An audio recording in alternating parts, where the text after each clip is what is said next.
পৃথিবীকে ভালোবেসে আরামের স্রোতে ভেসে মরণের ভয় গেছ ভুলে। জীবনের খেলা শেষে মৃত্যু যে কাছে এসে জোর করে নিয়ে যাবে চলে, জোর করে নিয়ে যাবে চলে।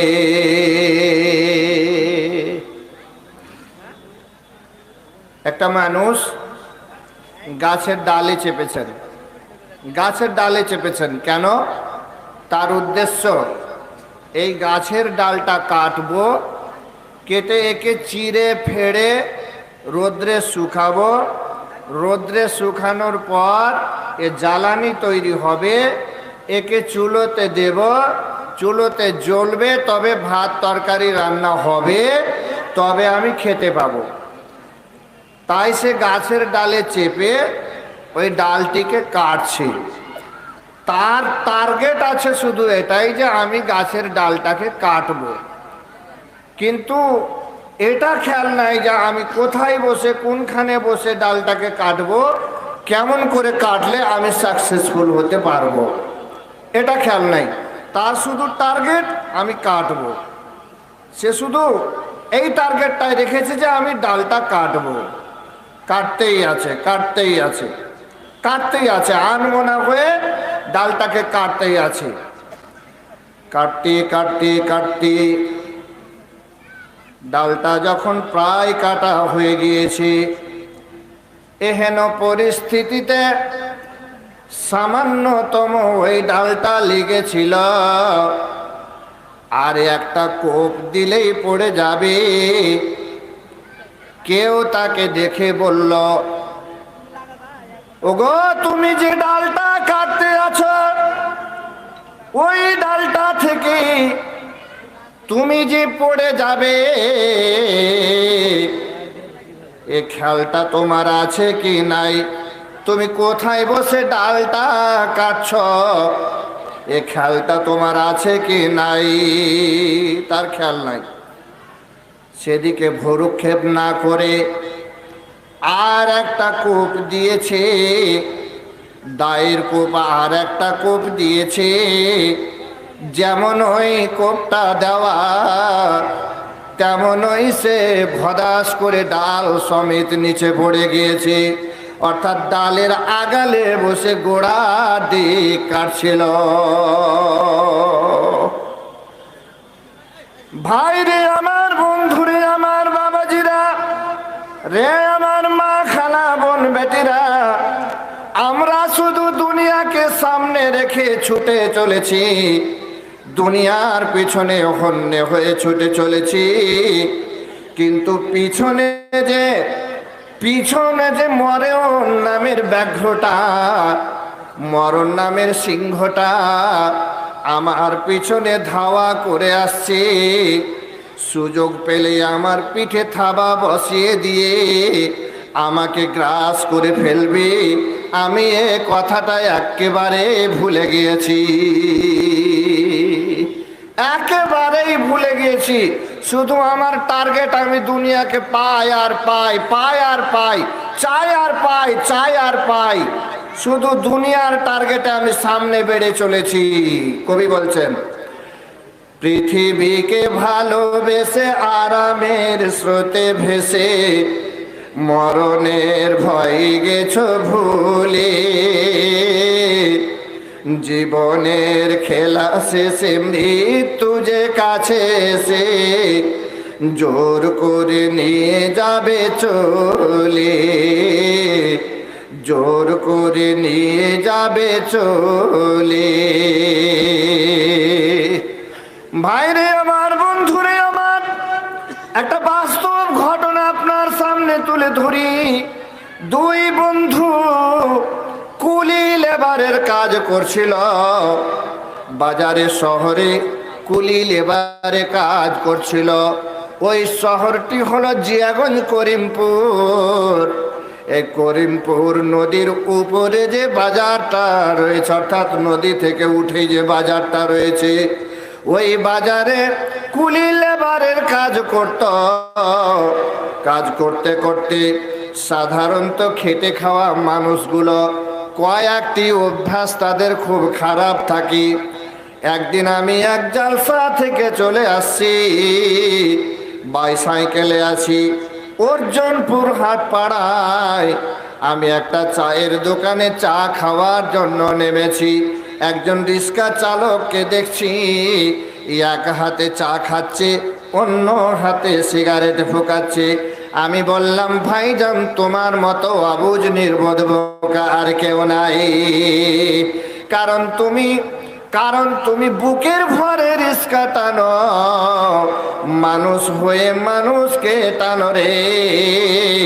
কত ক্ষমতা শক্তি লাগিয়ে উঁচু নিচু জায়গাতে তুমি এই রিক্সাটা বহন করো। তোমার উচিত ছিল এই সময় দুটো ডিম খাওয়া, দুটো মিষ্টি খাওয়া, একটা ফলমূল কিছু খাওয়া। তাই না করে তুমি চা টানছ, আর একদিকে আবার সিগারেটও টানছ।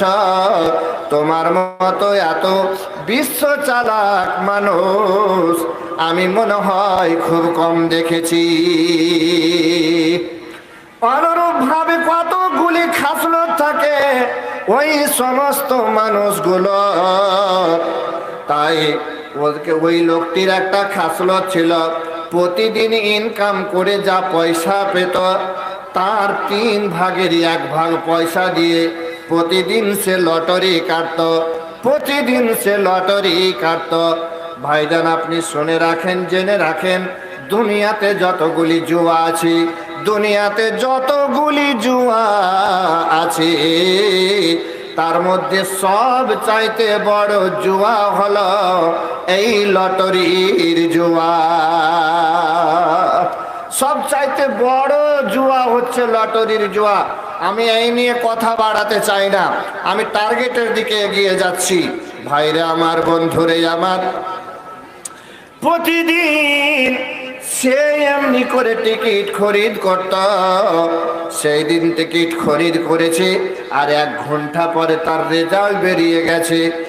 10 লক্ষ টাকা সে পেয়েছে।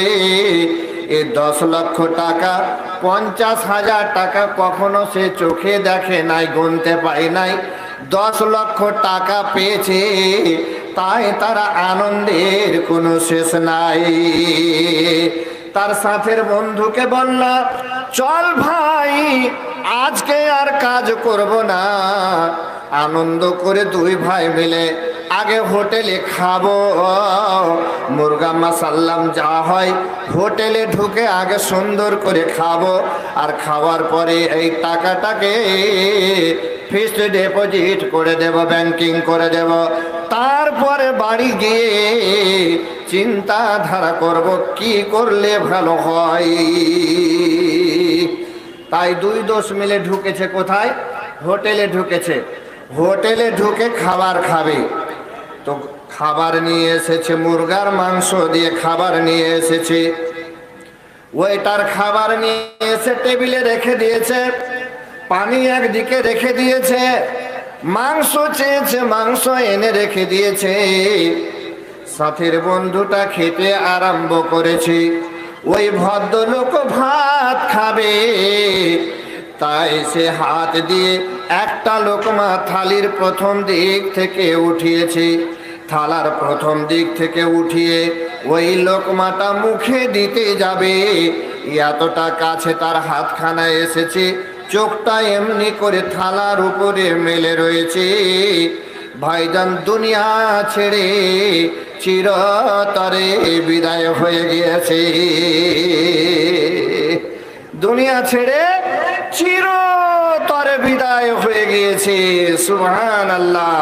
তো মরণ কাউকে সময় দেবে না, মরণ কাউকে সময় দেবে না। কেন সময় দেবে না পরে আসছি ইনশাআল্লাহ। আমি কবির ভাষাটাই চলে যাই। কবি কি বললেন? ছোট বড় কিছু নয়, যার দিন শেষ হয় ছোট বড় কিছু নয়, যার দিন শেষ হয় মরণের চাকা যাই ঘুরে। তবুও মূর্খের মতো কেন তুমি ভেবে থাকো শেষ দিন আছে বহু দূরে, শেষ দিন আছে বহু দূরে। আমি একটা প্রশ্ন রাখছি আমার এই অল্প জ্ঞানে। আমি আমার যোগ্যতম শিক্ষক মহাশয়ের সুপ্রিয় ছাত্র ছিলাম এক সময়, এখনো আছি। আর আমাদের ওই আদর্শ ওই বৈশিষ্ট্য আছে, আমার বাবারও দিন নেই যে আমরা আমাদের শিক্ষকের সামনে সাইকেলে চেপে থাকি, চেয়ারে বসে থাকি, বেঞ্চে বসে থাকি। আমাদের এখনো সেই হিম্মত নেই।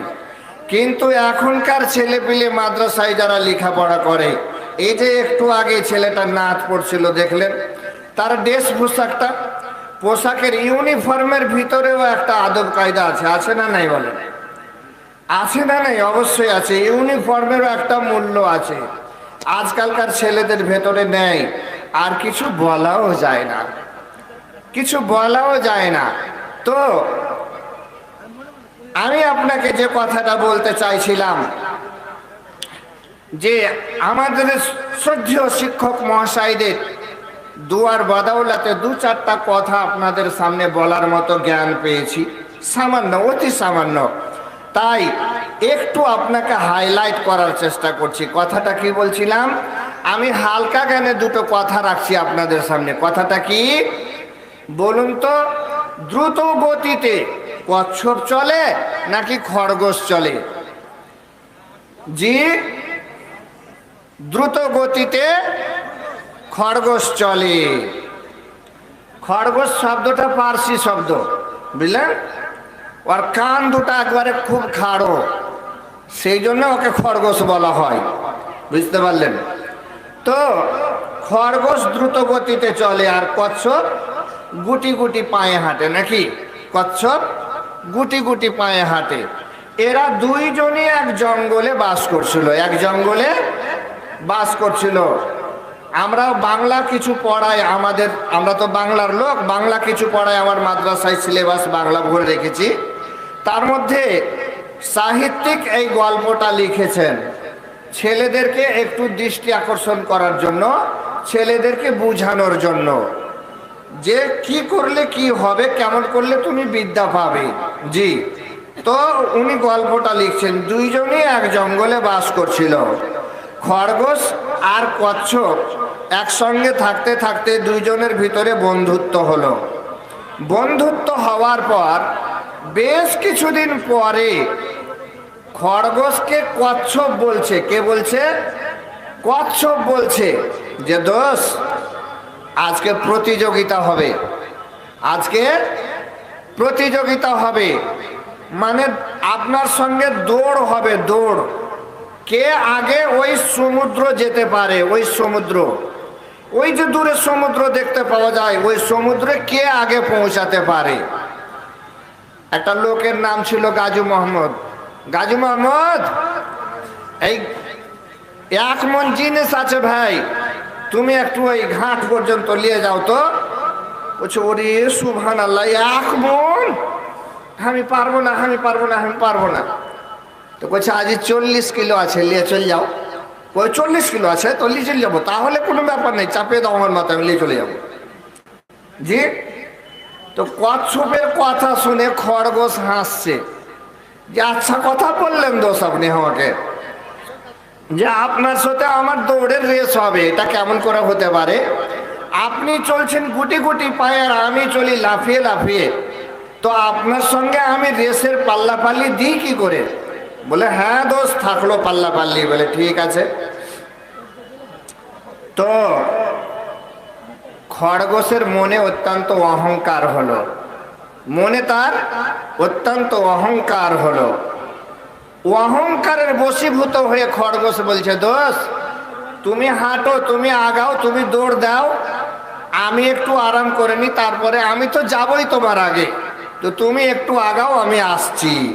খরগোশ কিন্তু কানের ভরে শুয়ে পড়ল, বুঝতে পারলেন? বাস যেই না সে কানের ভরে শুয়েছে, তাকে ঘুম ধরেছে, বেশ ঘুমিয়েছে।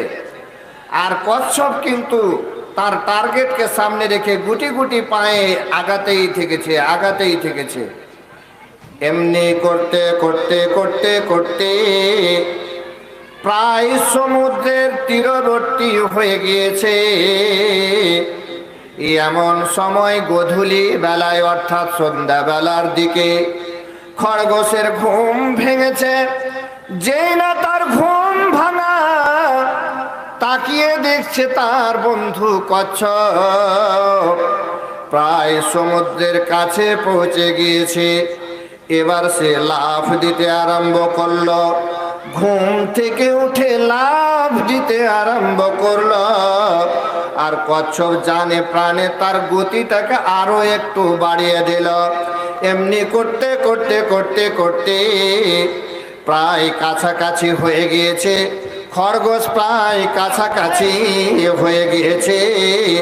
আর এমন সময় কচ্ছপ কিন্তু সমুদ্রে নেমে গিয়েছে, সমুদ্রে নেমে গিয়েছে। তাহলে জিতলোটাকে কচ্ছপ জিতলো। দ্রুত গতিতে চলছিল, অথচ সে চলতেই ছিল।